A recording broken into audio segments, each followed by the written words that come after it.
I began playing the flute when I was 7 years old. I'm from a musical family and I'd started on the piano. So at sort of age 7, my parents said, would I like to start another instrument? And the flute was something that I'd seen somebody playing in our sort of local town and thought it was shiny and pretty. And as a girly girl, I thought that it would be something I'd like to do. At quite a young age that I decided I wanted to be a musician, probably about 12 or 13.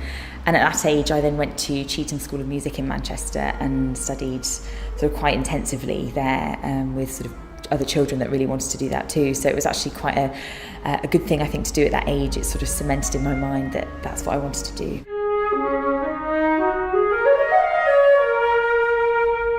Some of the most prominent influences in my early musical career were probably the amazing teachers that I had growing up.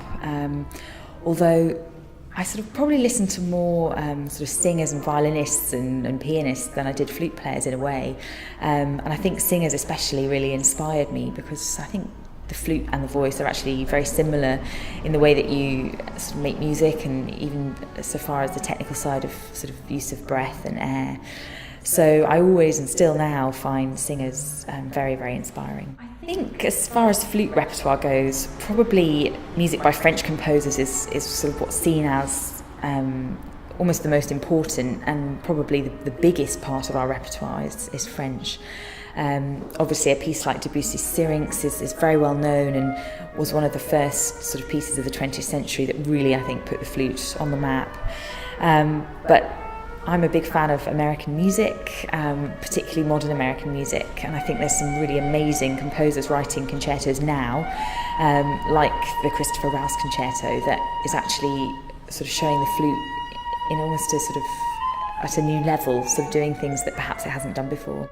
My most memorable performance, it's really difficult to say actually because there's been obviously a lot, and every performance has something about it that is great. But I played the Nielsen Concerto in Helsinki with the Helsinki Philharmonic Orchestra a few years ago, and I really remember that performance just having something special about it. Just came off stage and it was, just felt really good and then very exciting. So if I really had to pick one, it would probably be that one.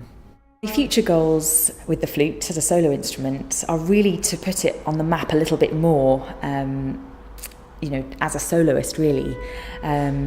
I think you often go and hear violinists and cellists and pianists, of course, playing concertos particularly and solo recitals, but less often flute. And I think that's because some people think the instrument's quite limited. So my goal really is to show that it isn't limited and it's just another kind of a vehicle, another instrument, just to sort of convey music and communicate with an audience. And I think that the flute can be one of the most effective instruments at doing that.